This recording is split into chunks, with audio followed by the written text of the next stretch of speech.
Emagrecimento, hipertrofia, manutenção da saúde, qual o seu objetivo?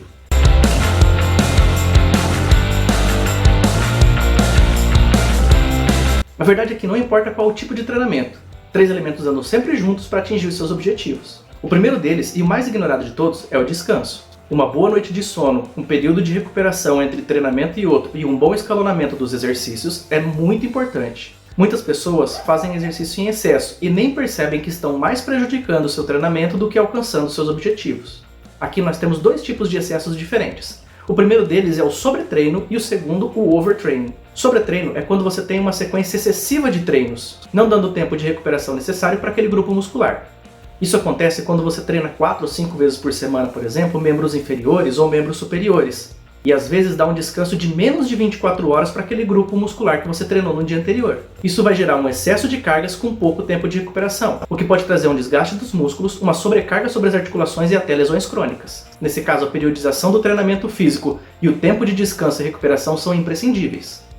Outro fator é o overtraining, o excesso de exercícios ou de cargas numa única sessão de treino. Não é segredo para ninguém que o nosso corpo precisa de energia para funcionar. E numa sessão de treinamentos, a energia utilizada está nas reservas encontradas no nosso corpo. Essas reservas são armazenadas no que nós chamamos de glicogênio. Além disso, quando nós fazemos exercícios físicos, nós causamos microlesões para os nossos músculos e uma sobrecarga nas nossas articulações.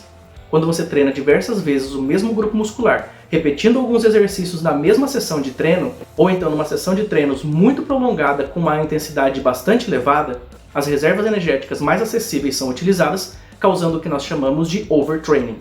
A glicose e o glicogênio encontrados no nosso organismo se esgotam e o nosso corpo passa a utilizar os aminoácidos como fonte energética, o que dificulta o ganho e pode causar até mesmo a perda de massa muscular. Além disso, outro efeito do overtraining é a liberação e o acúmulo de lactato nos músculos, que causam aquelas dores no dia após o treino, parecendo que o nosso músculo está duro ou com câimbras. A curto prazo, o overtraining pode não causar grandes problemas, mas a médio e longo prazo, a fadiga, o cansaço, as lesões musculares e articulares e também a perda de massa muscular e até mesmo a flacidez se tornam frequentes. O segundo elemento indispensável é a alimentação. Muita gente falha miseravelmente em atingir os seus objetivos por se esquecer do elemento da alimentação. Muitas pessoas começam a treinar e mantêm a mesma dieta de antes, o que não vai render bons resultados a curto prazo. Outras pessoas fazem dietas malucas, como a dieta da sopa, low carb, dieta paleolítica, jejum intermitente. O problema é que essas restrições alimentares não duram por muito tempo. A pessoa não consegue manter essa dieta por várias semanas. E quando volta a comer normalmente, ela ganha mais peso do que perdeu. Além disso, dietas muito restritivas vão gerar deficiência de nutrientes indispensáveis para o seu treinamento físico, como é o caso dos carboidratos, por exemplo, que trazem a glicose ao nosso sangue, que são muito importantes na questão energética para os exercícios físicos. Outro erro muito frequente é a substituição de alimentos e refeições por produtos fit, que na verdade de fit não tem nada. Cuidado com barrinhas de cereal, bolachinhas integrais, shakes nutritivos e também com chás de emagrecimento. Muitos desses produtos, apesar de conter fibras, contêm mais açúcar e calorias do que produtos naturais. É muito melhor você comer uma fruta com iogurte, granola, aveia, tomar uma vitamina com fruta e whey protein, por exemplo, do que investir nessas soluções mágicas de alimentação. Mais um erro que acontece muito é quando a pessoa começa a treinar, ela logo quer tomar suplementos. O que utilizado com uma orientação profissional e uma carga de treinamento adequada são muito interessantes, mas a maioria das pessoas acabam tomando esses shakes por conta ou pela indicação de alguém que não é profissional qualificado da área. Se você quiser saber mais sobre esse assunto, por exemplo, nós temos um vídeo somente sobre isso. Por último e não menos importante, nós temos o treinamento físico.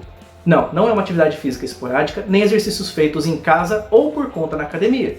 Nós estamos falando de um treinamento físico planejado, orientado e executado com o auxílio de um profissional de educação física.